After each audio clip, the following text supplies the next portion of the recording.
Yeah! You know who it is, you know what it is.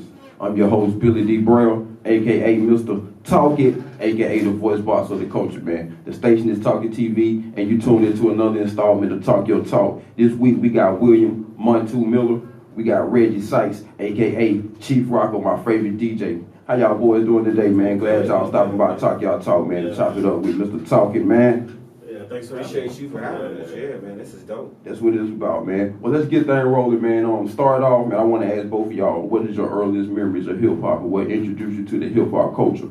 My earliest memory is sitting outside my brother's door, listening to Too Short, which I wasn't supposed to be listening to. He wasn't either. But anyways, and Run DMC.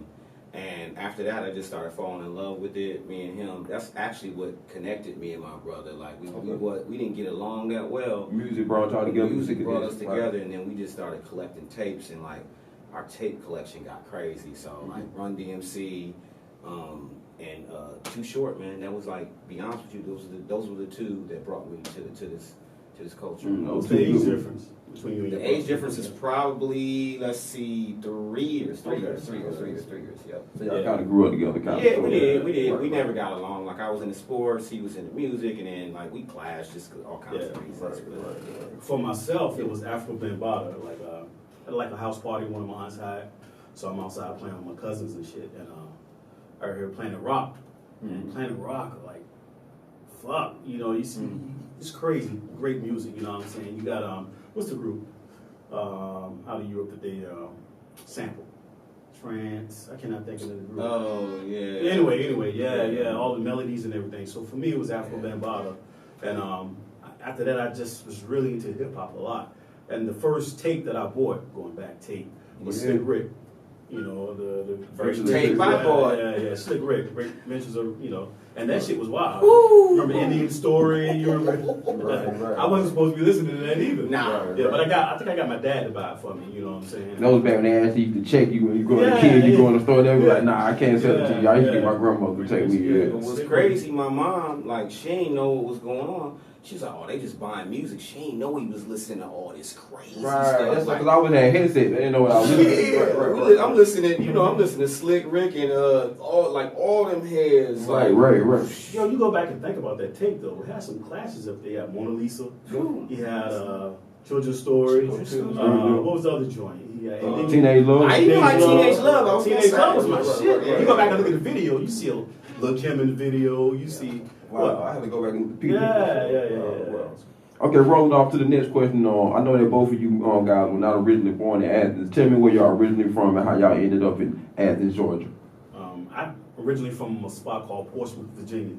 It's in Southern Virginia. Okay. So 757. We have a lot of athletes out of that area. Iverson, fucking Bruce Smith, Vic, Joe Smith. So we're known for our sports. That's good music too, though. Yeah, we got good music now. I was about to get in that. You know, we got the Clips, we got Timbaland, Missy, we got Pharrell. Skills from Richmond. He's from the 804. Okay. Yeah, Skills from the 804. But I'm originally from there. I went in the Marine Corps in 97. Went in the Marine Corps in 97. Stationed in Arizona. Got out in 01. They was looking for somebody to do the same thing I did in the Marine Corps on a Navy base here off of Old Thorpe. Yeah, so, Old Navy base. Yeah. I came in 01, and that's what brought me to Athens. Cool. Ended up linking with two downtown at the Tasty World, I think. Okay. Yeah. Well, I'm originally from Minneapolis, Minnesota. You know, shout out to Prince and all that. But anyways, so I originally came to Georgia to Atlanta because I got accepted to Morehouse, and all kinds of stuff happened. I ended up being like $6,000 short on the tuition, so I ended up having to come back home. And I was like, the vibe here was so crazy. Like, I love the Georgia vibe. It was just so different to me, you know. Had you visited before prior to this? That was my first time, and like, you know, we was downtown Atlanta. You know, I was AAU popping around. All that. Like, seeing all these like different, like really successful black people. Just I really got into the vibe, you know. And I was like, I'm coming back.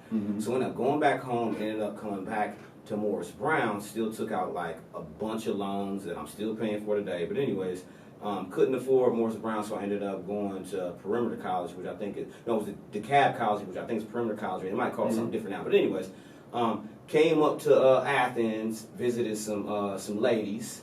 Me and my boy Silenthius, shout out Silenthius, and just fell in love with Athens. Like I was like, man, this is where UGA's at. So I went back, finished up a couple credits, and I was like, I'm transferring to UGA. Transferred to UGA, and that all happened in '99. So I came to UGA in '99 and started my my career as far as school and eventually my hip hop. Okay, so that leads into what I was about to say. That's around the same year time span that I met you, if I'm not mistaken. Just real quick, can you start with you? Then I want to go to you, Chief. Can you speak give us your intro to the Athens hip hop scene? So my intro to the Athens hip hop scene is Amun-Ra. So while I was on campus, me and Life linked up. It's a funny story. Me and Life linked up when I was in Atlanta. He was seeing this girl in Atlanta going to Georgia State. We linked up. He said he was going to UGA. I was talking about UGA. He was like, we need to link when we get here. Saw him on campus, boom, boom, boom. We ended up creating this on-campus group called the Dreaded Minds Family. We did poetry. We did a cipher on Thursday, but we did all this out of my home. We eventually linked up with Amun-Ra at Tasty World. He was like, yo, I need the Dreaded Minds poets to come and do something. It was called the Athens All-Stars. I remember what the name of it was. And that was like, Amun-Ra basically introduced me to the whole Athens community and show. And then once I was able to do Tasty World, it was like, it was just in my blood to like, okay, what's next? What's next? What's next? What's next? What's next? And then we just started doing stuff, and we eventually went to what was called the Element, but it's actually Cutter's Pub right now. Okay, yeah, I'm familiar with the spot. That was the Element. Dang, you're right. That's what it's called. Yeah, we used to do.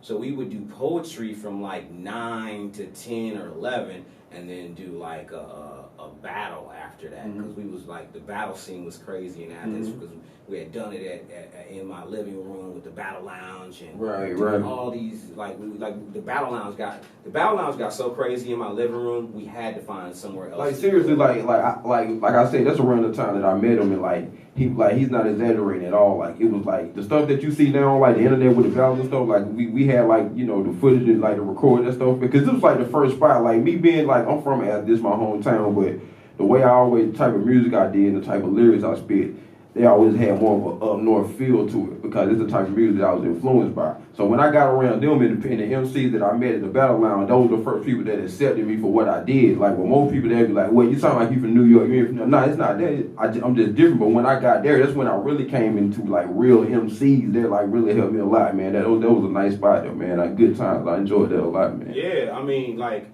Fort Knox, who's doing a lot of good promotions in Atlanta.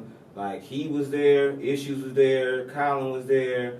I mean, I can name like a bunch of people who are in the community now that like we started in my living room, and that shit got so crazy. On Friday nights, it was called Battle Lounge, and we would just literally just be in the middle of the. I had a loft, so it was like a big room, and we would just play beats. And I actually still got some of that footage, which eventually I'll release, but. We used to do that, and it got like so crazy. Like, I mean, I would have like 50, 75 people in my house. I was like, no exaggeration. Yeah, and it's at Rivers Edge apartment 136. So when you're driving down Atlanta High, when you see Rivers Edge, that's where like our movement started. You know what I mean? And we it got so big that I was like, I went and talked to Murphy at Tasty World. And I was like, yo, I got this. I got a market. We can do this. And Murphy was like so welcoming. Like he was just like, whatever y'all want to do it. And he gave us the upstairs on, I forget what day it was. And we used to just do shows there. It might have been a Tuesday. I think we was doing Tuesday, because even though, because that was the time when we came in, it was about the time like what was the name of that spot? It was some Mike's. Mean Mike's, where General Beauregard's is right now, actually used to be like a crazy hip hop spot on Tuesdays. So I think we might have did Wednesdays, just because we didn't want to battle with them, and then like that died down, and then we came up, and then we went from Tasty World, and then met with Chief, and then we started doing like a monthly at Caledonia. And don't get it messed up though. One thing I want people to realize is like, I'm making it sound real easy, like it was easy for us to just come downtown. It was not. Not at all. It was not. Like we was fighting an uphill battle the whole time. Like I will say, there was one spot that always just welcomed us and allowed us to just do anything we wanted to do, and he was cool with it. Dope dude, Murphy Wolford, man, like at Tasty World, which is actually Magnolia's now. And we used to do upstairs there and made that, like, that was our foundation. That's where we launched from. Like, it was, you know, shout out to Giovanni Richardson. She used to help me back in the day. Yeah. Like, it's a lot of people that's gone, but it's a lot of people that's still here that, like, when we built that community, man, it was like we was there. Like, it was a community that never existed downtown in Athens. Whereas, like, talking to some of the elders, like, you know, Low Down and Dirty and even the Moon, they had it like satellite versions of it, like they would do it in like little like juke joints around. Right. But we was the first one to kind of like really break them barriers Absolutely. downtown. Absolutely. You know what I mean? And then after that, you know, years go by, we're doing shows. So I just want to say, like, a lot of y'all that are doing shows downtown, like, I know it seems real easy, but it didn't used to be that easy for us. And just You to know what I piggyback off of him, not even asking me. Yeah, just go ahead and roll to your Kind intro. of crazy. Sorry, go So ahead. I got here in 01, just working and shit, been in the crib, and I think I happened to go past Tasty World one night, and I saw Fort Knox outside and fucking Colin and all of them. Yeah. I was like, shit, I need to stop past there one night. And that was my introduction to the whole crew, because I go up in there and I meet you, I meet fucking Amoon, and all of that. So that was my first introduction to hip hop in Athens. So Tasty World was my first and introduction. then he was getting his feet wet, learning the DJ and doing it. He was self-taught, am I right? Yeah, because I love the music. Yeah, so he was self-taught. So we was like, it was almost like automatic to where we ain't really have a DJ like that, and it was like Chief, boom, and we just all linked, and it just kind of all came Shout out to together. Black Boy, DJ Black Boy. Yeah. Too. Black Boy, he used to let us use his fucking CDJs. because he wasn't doing anything at the time. I think he was still in high school, right? See, I was going to ask you about the DJ here. Yeah. Go ahead and spin that off into what got you into DJ and what made you pick up the shout out, table. like I said, shout out to DJ Black Boy, Denzel. You know this Denzel. Yeah. Southern Will when he was rapping. Yeah, he used to rap as well. But yeah, shout out to him. But what got me into DJing, I always loved music, going back to Africa Bambaataa, and I could never afford any turntables, you know what I'm saying? I'm the type of guy to sit in the back, and I, you know, like to see the crowd rocking this shit. And anybody, you know, enjoying, I used to just watch the DJs, and I just get a high from watching the DJ do his thing and the crowd react. So when I got older and I couldn't afford it, actually when I got here, I was like, yo, let me go ahead and get some turntables and just fuck around with it and shit. And I got the CDJs and did that. I was like, yo, it's not that bad, man. But like he just said, it ain't easy, man. You know what I'm saying? Because when I first started DJing, I would play shit that I want to hear. You know, I'm from, I guess, technically South, but I heard it referred to as bottom of the north, top of the south. That's what I heard Virginia refer to. Yeah. Shout out to my homeboy Travis Johnson. I heard him say that. So I would fucking play like a lot of shit that I listen to. So I come down here and I'm like, damn, I can't do that shit. You know, it's all about the crowd, not about the DJ. Especially around that era too, it was a whole different. I think that was a whole like Yang Yang, Lil Jon era around that time, right? Yeah. So I'm coming in playing some Hard Knock Live J, some OGC, some fucking Boot Camp Lick. Motherfuckers ain't trying to hear that. You know what I'm saying? They want to hear some crunk shit. So I'm like, all right, let me go back and reevaluate this shit and, you know, look at myself. So this one I was like, okay, it's not about me, it's about the crowd. So once I started that, I was like, this shit is easy, man. You know what I'm saying? Then when you do that as well, you also enjoy the music yourself as a DJ because you was like, yo, it's good music, man. Right. The girls out here shaking their ass to it. The homies out here doing it. You got the girls shaking their ass. You can bring the dudes to the club, and you know, and that was, you know, that's what makes a fucking good club. You know what I'm saying? Hip hop. You know what I mean? So you was a master of ceremonies with what you did. Yeah. That's why I love y'all, man. I love, like, y'all have always been the heartbeat of our culture. Yeah, that's what I said. You can't have a fucking. It's one of the original elements. One of the original elements.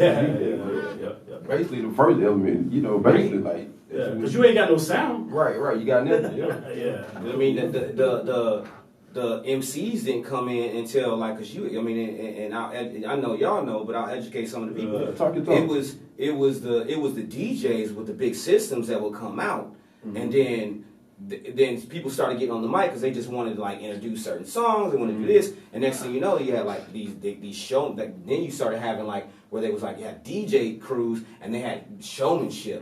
So now it was like what MC was gonna be, and that was an MC. They call it wordsmith also. And all this originated from Jamaica. Exactly. You know what I'm saying? Because like the sound Shout out clashes to and her. all that.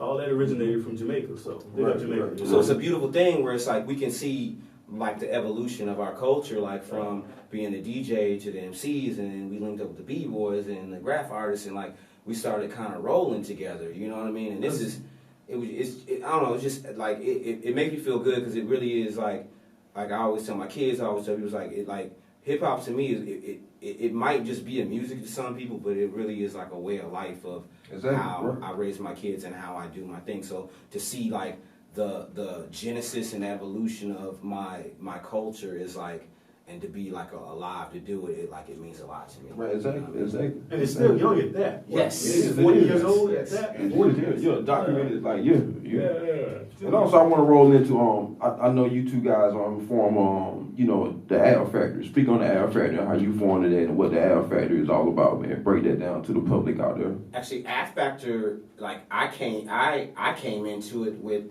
when you and JV and Trav. I didn't know that. It was you, JV, Trav, and Hope were doing, and he was doing Tangible Elements, and he was doing all that, and then y'all brought me in, and then I started doing event planning. So it was this guy here named, he's from Maryland, named John Vereen. Yeah, I remember him too. Yeah, JV, and then he loved music, producing and everything.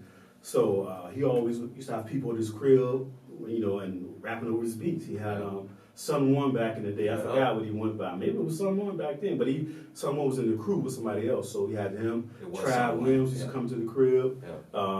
Then I knew him from the Navy base because I used to work. He was a Navy officer. So he said, "Yo, come through." So we used to all come through and vibe. Then Hope, how you pronounce? I don't know. Hope. I don't know. Yeah, everybody Hope. Y'all know Hope. Yeah, Hope. I ain't want to butcher her last name. Yeah. So Hope would come through. So he was like, "Yo, let's just form this, this crew called Ass Factor." And he started it, and like Two just said, Two came. Trav actually brought me to come through there. Two came through, and I think Trav brought me in too. Yeah, Travis Williams. Shout out Travis Williams. Yeah, it was just like a little crew collective. You know what I'm saying? And I think JV had a tangible content. Was it a beat tape or? It was it was a compilation.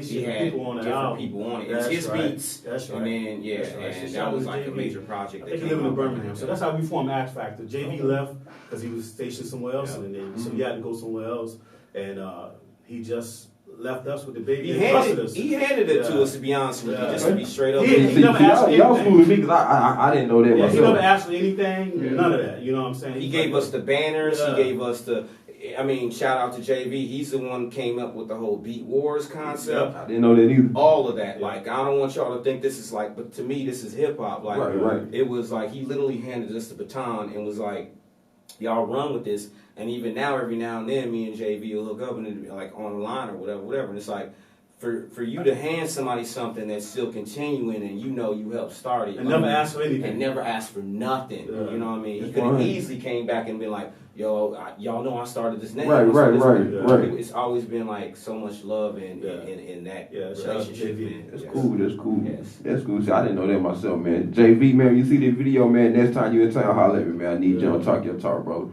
Yeah, he was a big Mad Lib fan. Big Mad Lib. JD. See, I got on him late. I got on him through JV, actually. Like, he just played beats, and I'm like... He was like Mad Lib back then. Yeah. So I didn't know who he He was. was just like, throw it in and just listen to it. You listen to that shit. At first, like, this shit sound repetitive. You know what I'm saying? Nobody rhyming over it. But then, I just was in the house one day listening to it. I was like, damn, this shit's smooth as fuck. Right. And from there, the rest is history. Like, I mean, I know some people know the story. Like, we was in and out of the just not to cut you off, but just to build you up. Just like I was gonna branch off and be like, over the years you became like the ambassador for Athens hip hop, and just from where you was going already, just fill us up to that point, and and how you like people like me who are the Athenians, we gave him that brand. He's the hip hop ambassador of our city. Just speak on how you built it up and how you got to where you at, my brother. So I always felt like my goal was, because I wasn't from Athens, like my goal was never to come in and try to like bogart stuff and be like, yo, I started hip hop, whatever. Like I went and like talked with Low Down and Dirty and Major Biggs and like all these people that like was doing things in Athens. You came to my shows. I would always, to me, I was always like, because I wasn't from here, like I felt like I had to like earn my way here, and I felt like I did. So it was like eventually, from me just doing shows at Caledonia, we had a monthly going for a year there. We sold out at Caledonia a bunch of times.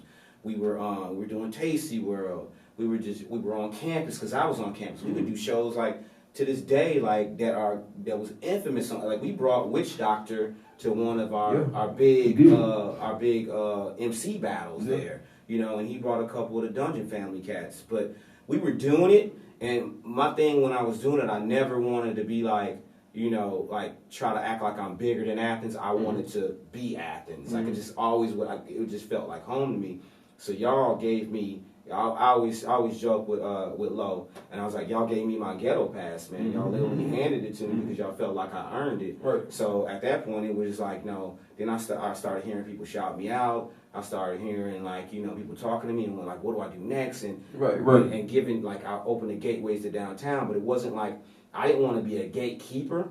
I wanted to be one of the ones that like I bust the door open so let's all come through together. You know what I mean? That's exactly how you did. So that's just kind of the position I've always played, and I'm going to continue to play. Like, you know, I catch a little grief from here and there and whatever, but overall, like, I want people to know, like, the things that I do is because I love this city and I love the people of this city, and they have literally, like, because I'm from Minneapolis, Minnesota, which is 1,300 miles away. Like, when I came to this city, like, y'all embraced me, man. Like Athens embraced me and was like, they understood what I was doing. At the same time, just to not be too long, but at the same time, I was on a university campus, so we was doing protests at the president's office. Yep. Like we had the 1.9 movement, we had the NITT movement. Just a different type of feel you brought to the city. So we wasn't just doing hip hop, but like a lot of the things that's going and not to say that I'm a part of everything that's going on, but even some of the progressive movements that's going on today, like. We did that like 10 years ago. You know what I mean? Same thing with the hip hop. So it's like I always wanted to be not in the forefront, but I wanted to be a part of the city, which made it like, yeah, I want more black people on this campus. Yeah, I want more black people downtown. Yeah, I want us to have more businesses in Athens. So it was like that's why I always tell people like, and I'll be online talking about like, man, y'all don't understand this thing is bigger than the music. It's bigger than like Dead Prez say. It's bigger than hip hop. Like it's a movement where we're doing more than just the music. It's like we're really moving as a culture, and that's the same thing that I learned from African Bambaataa. The same thing I learned from KRS-One is like to move like as a movement, as a culture. You know what I mean? Right. And I definitely understand that because like with you saying that, it's a lot of people that I know like just to throw a name out there like Tommy Valentine. You got so many people who started from the hip-hop community, but they used what they learned from the hip-hop community and elevated themselves up to do other things in the city. Like, and I always tell people, once you get your voice or your platform to a certain you know level, it's so much more you can do with it that's outside of the music. You know, like because I'm a perfect example. I feel like hip-hop built me to give me the character that I got and the confidence that I got to go on to do bigger things. But at the end of the day, it's always go back to the hip-hop. You know, and it's funny you say that because that's what it's all about, man. Definitely. It is, and I just wanted to, and me that's why I love talking to you. Every time I see you, like you've been such a big supporter, and like I've seen your voice grow from just like you being on stage with the gold chains with your shirt off to like you know what I mean, like but no, I'm saying like I literally have seen you like grow from like you finding your voice, and now for you to be doing this, and then for me to hear like some of the music you working on, like I've seen you grow, man, and like that's all I've ever wanted, because they say, like, the best leaders create more leaders. Right. That's all I've ever wanted to do, you know what I mean? And I want to reach a point where I can step back. I don't need no credit for anything. I just want Athens to be a better city. I want you to be a better man. Exactly. I want, like, all of these youngsters that I mentor to just be better human beings, and for us to step up and, like, take accountability in ourselves. Exactly. And also, with both of you all speaking on how long you've been on the scene and all, I would like to know how do you feel about the progression of the Athens hip hop scene and some of the differences that you've seen and the improvements that have been made since both you guys first stepped on the scene, been following the scene. He'll probably be a little winded. Talk your talk. But me, you know, I actually like it, man. You know, I like the scene and diversity. You know, of course, anything can be better, but you know, we had a little moment when it was stagnating. You know what I'm saying? Nothing was really coming out. Nobody was performing, or they was performing and doing the same stuff, repetition shit. So repetitive. So it was real repetitive at one point. But now, like, it's like booming now. Everybody's doing shows. Everybody's, you know what I'm saying, touring, even getting out of Athens. Yes. Right. Yes, I am. Yes, I am. And that's what I like. You know, you can't just be in Athens. You know, Right. If you aspire to be an artist, you need to get out of Athens. You know, build your base there, of course, but you want to move out. So I like it right now, honestly. You know, I fuck with everybody, man. Mm-hmm. You know, humble. I'm a little quiet cat. You know, I sit in the Right, back right. and two do all the talking. You know what I'm saying? Right. I'm real quiet and, you know, just chill. But yeah. No, and I completely agree with you saying. Like I've seen you grow, I've seen this scene grow. Mm-hmm. You know, like we've always been able to like put like really good talented people on stage. But I think one of the pitfalls we had back in the day is we was too focused on Athens. Mm-hmm.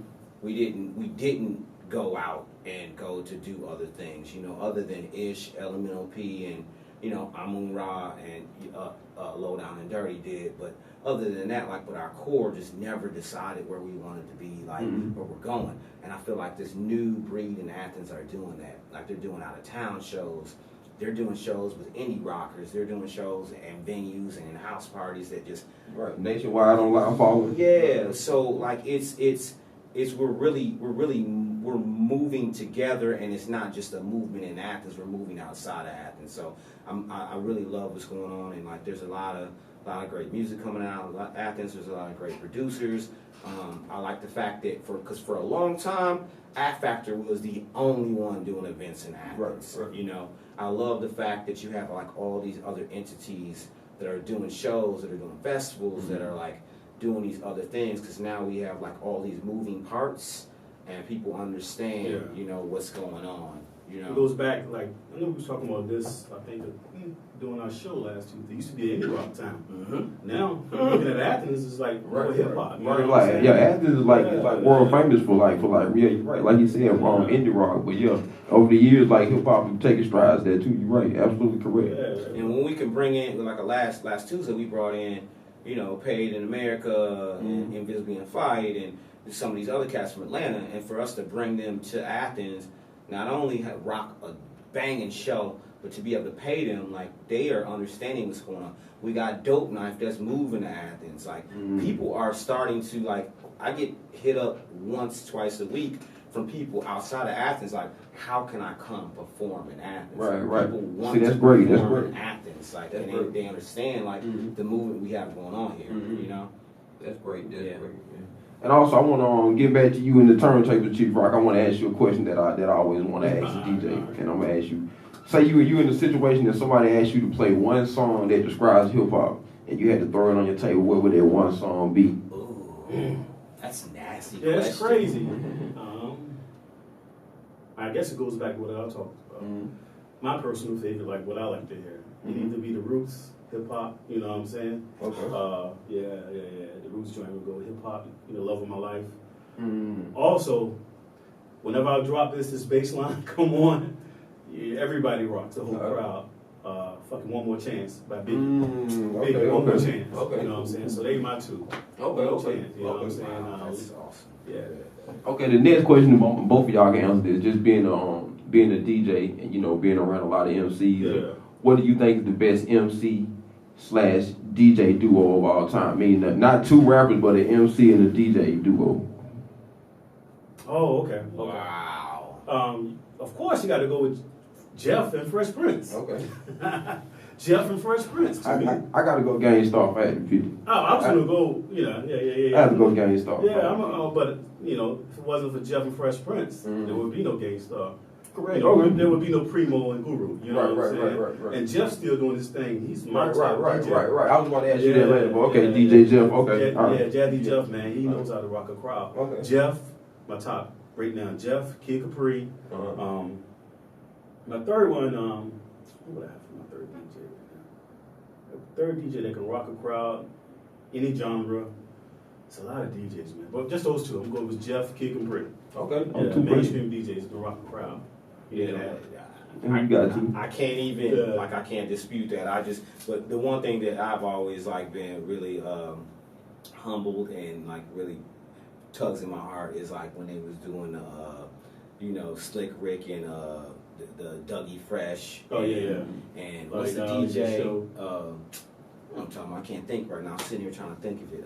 You know, the pioneer, the dude that made the... Oh, you talking about Grandmaster Flash? Yeah. Flash. So Flash is always... Flash has always held a really special part in my... That's a given. He's exactly. But he's just kind of always there. And then, you know, we can go on and on and on. And like, you know, that's why I'm like, me and Chief always talk about like eventually, like, cause he got a job, his kids are getting older, and my kids are younger. But eventually, like, that's exactly what me and Chief want to do. Right. Like, where Chief is, you know, I'm just toasting, and Chief is right. That's eventually what we want to do. I'm not an MC, but that's eventually what we want to do. Right. Yeah. It's for me, like, I'm gonna tell you, like, I feel like one of the biggest things to the DJ culture was the movie Juice. Like, for me, in my opinion, that was the first time, like, for a brief, because I started out wanting to be an MC around, like, 91-ish. Like, I was already rapping before that, but when I saw, like, Criss Cross being, like, around the same age I was, that's when I was like, okay, it's not an age limit on it. Yeah, but, like, the next year when I saw Juice, like, I instantly wanted to be a DJ. Like, for that Christmas, I almost got, well, you know, not really saying I was, you know, growing up, but anything pretty reasonable if I wanted, I could get it for Christmas. So I was like, I'm going to get a turntable. But something happened, I changed my mind. But Juice, I feel like Juice was a big thing for the DJing culture also. That movie there. It was a great movie, man. Great movie. It was major. Yeah. And, you know, it starts off with him in there. Right. And that's what hooked me. When he turned the equipment on, like, right. I'm doing this shit. Yeah. It's a great movie, man. Yeah, man. Okay, and also before we get into, like, you know, just a little personal comment, I want to ask one more thing, man. Just speak on some of the work you do in the community and some of the annual events that you guys put your hands on around the city of Athens, Georgia. Well, right now I'm working with Chesson Community Conference, which is with Brother Life DeGrio. Shout out, got to get you on here, bro. Yes, and I'm what's considered the community liaison, so I'm like helping event plan, but like, it's like, to me, it's like the next generation of dreaded minds, you know, and we're training these young minds. And I also work at the East Athens Community Center, which I'm right there, hands-on, and I have an after-school program with at Clark Central High School, the Black Culture Club. This will be our 3rd year, and actually, his daughter is the president this year. Okay. And we just emailing the other day trying to figure out which way and direction we're going to go. And then I have this mentoring group that I have at Clark Central too. It's just all young black boys. It's called Think First, which is basically based off of Life's Chesson community, because the whole motto of that is think before you move. So the one thing that we always try to teach the community, and especially like our youngins, is like think before you move. Whatever you do, like just think before you move. So and on top of just trying to be involved in the community as far as know what's going on. So when I'm talking to the youth, I can know what's going on. I personally kind of took a step back years ago on just like the really hard political stuff, even though I helped Tommy with his campaign, helped Mariah with her campaign. Like, I get y'all on the shout out to Mariah, you told me about it. But I had to step back from the politics because I got really disgruntled real easy, and like I don't always say the right things, but to me it is the right things, but in the right environment. So I took a step back, and like I at least now just want to be aware, because then with our programs that we are putting on with the youth, it's just really just like training the youth to be the next leaders of this country. That's beautiful. Man. Salute for that, like, and it's like you said, salute. Yeah. Salute. Yeah. Well, while I got both of y'all here, man, let's talk a little hip hop, man. You know, we talked about the local scene, man. Let's talk about the culture, man. Like, what new artists out there exciting y'all right now, man? Me? I don't know a lot, man. My shit is diverse, man. Right. So right now, I've been really on Griselda fan. Benny Conway, Westside Gun. Okay. Been on them heavy. They have the street vibe that I right. So I've been on that. Ironically, I like Lizzo as well. I like Lizzo because she reminds me of the Missy Elliott. Based out of Minneapolis. Yeah. I got to get into her. Just listen to it. Like, I don't know, you probably a little young, but when Missy popped on the scene, Missy from the same city I'm from, fam, But when Missy jumped on the scene, the Lizzo female, she has the same vibe to me. Just being herself, not afraid to be herself, and just having fun. The music, I like Meg. I like Meg Thee Stallion, I like Meg, sex appeals. Shout out, right. I like Meg, and I like the music too, what I'm saying? She write YBN Corday. I fuck Oh with man, him as well. yeah, he got a dope project. Yeah, he reminds Lost me of Boys. a young. You heard him, sir? Yeah, he reminds me of a young J. Cole when J. Cole jumped on the scene. Yeah. So I fuck with him. Roddy Ricch from out west. Okay. I fuck with him as well. The young cats I like. I put these together because they're from Atlanta. Gunna and Baby. I dig Baby. Yeah, they keep money into the streets. You know what I'm saying? Right. I fuck with them. And, the Baby from North Carolina. Yeah, the Baby, okay. I like the Baby because he's an assassin on the mic and he's an assassin in the streets as well. Right. So that's who all I'm fucking with. All right, cool. All right, talk your talk. To piggyback, like Benny the Butcher is like I've been OD'ing on him. You know what I'm saying? I like 38 Special too. I like 38 Special. You like Special? Man, I've been on the hard like on the pack. A lot of people didn't like his voice, but I fuck with him. I didn't at first either. Yeah. But like the first one that Benny the Butcher when he was like I got a lamb and a stick like on fresh out the Bible. I was like, what? You go back and listen to all the old joints. I did. I have. Yeah. I like him. Yeah. I fuck with Billy Badass. You know what I'm saying? Not Billy Badass. Excuse me, Joey Badass. Listen to me, Joey Badass. Like I like OD on him for a while. Flatbush Zombies. I'm really digging the Underachievers. YB and Cordier. Like it's so much, man. To be honest, I forgot like two. I'm gonna cut you off. I forgot Maxo Cream. Oh, you know I was ODing on him the other Maxo day. out of Houston. I just got on here the other day too, and I was like, man, I've been. See, with me, I have to be in the mood to listen to new artists. If I'm not in the mood, I would hear it, but I won't really hear it. Yeah, so I have to make myself as being a DJ. I gotta keep my ear to the street. So I threw Max on, Nigerian cat out of Houston. He's dope. Oh, I didn't know you was Nigerian. Yeah. Right. And Rap. I forgot Rhapsody. I wouldn't say she knew. Rhapsody. I like his subject matter. She reminded me of, and I hate the pigeonhole like the Lauryn Hill. She rhyming harder than some of the dudes that's out there. You know what I'm saying? And I always look at Chief, man. I'd be like, not lost, but I'll be sitting at work and I'm like, I want to hear something new. Yeah. I text Chief, I'm like, what you listening to now? Mm-hmm. Like he put me on everything. Like I'll be like, boom, because I'll get so lost just like being like local or just like on my old stuff. But like Chief will put me on something, be like, yo, I'll be at work like ODing on stuff. Like I'll be listening to albums like 30 times in a row. Right. That's the one thing I want to say too. Like it's funny because I be hearing all these people like hip hop dead or there ain't no good hip hop. It's like. That mean you ain't listening, son. You ain't looking. You ain't listening, son, because like it never really left. It's a lie. It just left the mainstream. It never really left. It never went nowhere. It left the mainstream, but now a lot of these artists that we just talking about, and in the mainstream, and they making good music. They're cooking up good shit, and not all sounding the same. Look them up. Right. Not all sounding the same, man. Look them up. It's a lot of great music coming out these days, man, and it's like I don't care what vibe you on, whether you want to hear the coke rap or you want to hear nerdcore or you want to hear lyrics. Like, man, if you looking for it, it's here. It's here. Yeah.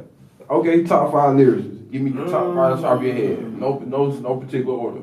No particular order. Top 5 you said that because then I can do it. Rakim. All right. I got Nas. Okay. I got Jay. I got Biggie and KRS-One. Okay. And I'm old here, so it may sound cliche, but that's who I got. Okay. And can I give you a 6? Go ahead. Yeah. Six man from the West Coast is Q. Okay. I'm a big Q. Okay, so me is Lupe Fiasco, Nas, Raekwon, Slick Rick. And then I gotta throw a little Southern juice in there for Andre 3000. Okay. 3 stacks. Okay. I can't knock either of those. Okay. Good selection. Yeah. And y'all opinion, what makes an album a classic? Makes it timeless. To me, anything that's classic. That's why I think the word GOAT and classic is way overused these days. Like they just way overuse it. Like because you putting out if you got one album, you can't be the GOAT. You might be dope, but put out, let's give you a little bit of time before you say you're the greatest of all time, are you even in that category? But anyways, to me, a classic is something that's timeless. Like I can put on, whether it be right now and it's dope, or 10 years from now and it's still gonna give me that same funky, just goosebumps, just right. Okay. So timeless. For me, it's timeless, but it's more detailed because I'm listening to this DJ. For me, an album that makes a classic is sequencing. Okay. Number 1 for me is sequencing. I would say number 2 is your flow. Okay. Your beats, well, it's not one and two, like 2 and 3. Your Right, beats, the replay value, if I can replay it back, and I think that's it. Yeah. But it starts off with sequencing. Okay. Because if Right, your right, album, right. By the way, he's a master at that. Everything, like all the projects that I've been involved in, or I always tell people, like, if you are having any problem, or if you just want to master the sequence it, send it to Chief. Like, he is so dope at sequencing, man. Yeah, Like, I he love really it. is. Sequencing of an album, and like I said, the flow, the replay value, so that all goes into it. And to me, one of the top projects is Illmatic, because the sequencing is there, short. The replay value is there because it's so short, and the beats. You know what I'm saying? So I mean, that's a whole. I ain't gonna get. That's a whole nother. That's me. That's just I me. love Illmatic, but That's just me. One of my top. It's just, like I got like 5 New York albums. I was like, that's just me that I was put. Like I even think it was written better than Illmatic. That's just my opinion, though. I can dig But that's just my opinion. I can dig that. Because like, but see, my thing, like when I speak to other like guys who from up north and stuff, and I tell them like, like coming from like when that album came out, I was 12 years old. Yeah, so like, it's different. But like that compared to like say like a Reasonable Doubt, like when I listen to Reasonable Doubt, it's stuff that I still catch that I had to get older to really understand. Like, oh shit, that's what he was talking about, or that's what he was talking about. It's So like, you know what he's doing, right? Right. He really doing that Jay versus Nas. Nah. That's what he really doing. That's a whole nother episode. We'll get into that episode. That's what he really doing. You see through Reasonable Doubt. I love Illmatic. We know you're a Jay fan. I love Illmatic. And if I had a 6-man, no, I can't say that because it would have been Biggie. See, Jay's not even one of my top 5 lyrics. Jay's my 7. Jay's not even one of my top 5 lyrics. I like how he puts. That's a whole nother. I like how he puts stuff together though. That's Jay. Yeah, he's deadly. Yeah. Old Reasonable Doubt Jay. Like Right. deadly. Just Like wordplay on the album. how he puts it all together, it just is like masterful. Right. It's like what he does is like a symphony. Like he really like knows how to like. Right, but as I got old, I had to realize too, like he was like 26, 27 when he made that. So he had lived so much, he had so much to put into it. The rest of Nas was like 17, 18, and just to be speaking of what he was speaking of, that was a big thing too, though. But to go back to Reasonable Doubt and the wordplay and shit, back in the day, you like the shit you catch. So Can I Live? One of my favorite lines I used to big up, like, oh shit, when he said, I keep one eye open like CC. I used to love that line. Right. The symbol, CC. Exactly. Right. So that was one of my favorite Live at the main event, I better tread the Maui on it. He Yeah. could have easily said, I bet 5 stacks. So he said, nah, I just better tread the Maui on it. You know what I'm saying? Just to spice it up a little bit, man.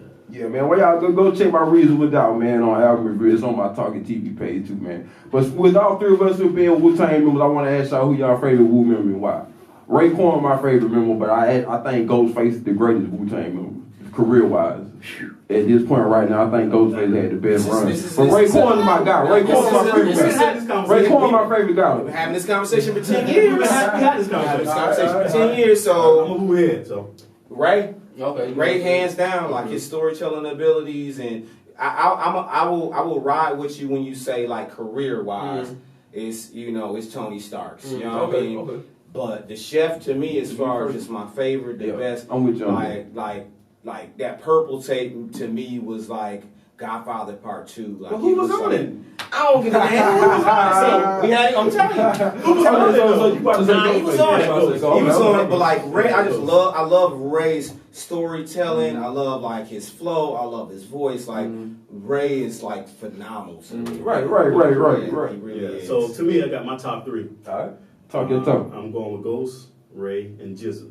That's my top 3 too. Just in different order. Different order, but the reason why I say Ghostface career-wise, because I just feel like he got one of the best catalogs in hip hop. Also, his discography is right. After like that album we had Run On, I can't Iron Man. Was it Iron Man? They had Run. That might have been with Jadakiss. Run. No. I just listened to it today. I lost train of thought. But how the Apollo Kids, Yeah. That was Supreme Clientele. That was Supreme Clientele. Ooh, that album was. So after Supreme Clientele, man, he went on a little run after that, man. Freddie Tony. And you know what I love about like the singing joint? Yeah, remember the singing? That's what I'm about to say. I was just about to say. That's what I love about Starks, man. Like he like you ain't about to pigeonhole me. Yeah. Like he be in different lanes. He like and he about to drop a new album. Yeah. Well, what I like about him is this, like. I don't know if everybody look at it this way, but he took the same character from that was from Cuban Links, and he like built like a whole legacy. That's like exactly this the same character from Cuban Links. That's the same Tony Stark, and he's building this character. That's why you notice like people like him and Nas, even Biggie did the same thing. They never killed themselves in none of their stories because it was the same guy in all the stories. Like if you go back and listen to Life After Death or Ready to Die, Biggie telling the same story from the same guy. The same dude in Warning is the same guy in N-Word Bleed. And it's the same story. That's why he never died. The Frank White never died because he kept bringing him into each story. And to piggyback off that's one thing that I hate is when people be trying to like. When people be trying to say, you know, they try to hold hip hop at this like high standard as if like, you know what I mean, be like, oh, well they didn't write they didn't go through what they did or whatever. But it's like. You think Al Pacino was like a gangster? Like it's like you have to understand it. Like this is like the music that we create is like when we tell these stories that are like it's a part of like the movies we watch. It's a part of what we saw. It's a part of what we grew up, and we bring it all together, and it becomes like this masterpiece, like the Purple Tape. Like it's like. Jay, like what Outkast does, like what Goody Mob did, like what Scarface does. Like if you put these masterpieces down, like man, I put like they classics to me. Like people listen to like classical music. You know what I'm saying? Like anything else y'all want to say before we get out of here, fellas? Catch us every first Tuesday at the World's Famous. Yes. TalkIt. I'm gonna shout my social out. Go ahead, talk, of course. I be forgetting that old head like me. We're gonna put everything on screen for you, but go ahead though. DJ_Chief Rock on all platforms, IG link to Facebook, and Twitter. DJ_CHIEF And like you said, we doing the first Tuesday of every month at World Famous, and now we got a residency at Academia Brewing Company. That ain't on no specific date, but just check for us. Just come check us out at Chief Rocka and Montu on Facebook. That's my favorite. IG at Factory. You know and I want to say to you, Billy, like I've always appreciated what you've done. You've always like taken these steps to like really like, and the same thing like you fall in line with what we've been doing. Like your goal and your heart is to like preserve our culture. You know what I mean? Absolutely. I appreciate like what you got on. Like I mean it's like like that part matters to me. Like it and me personally.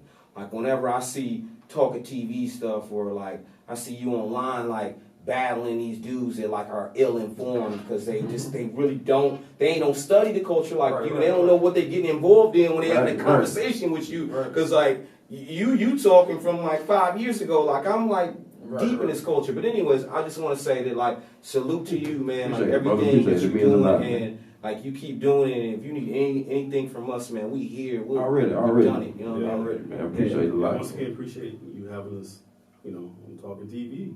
Yeah. TalkIt TV! Yeah, man. Once again, man, man, we got William Montu Miller, man.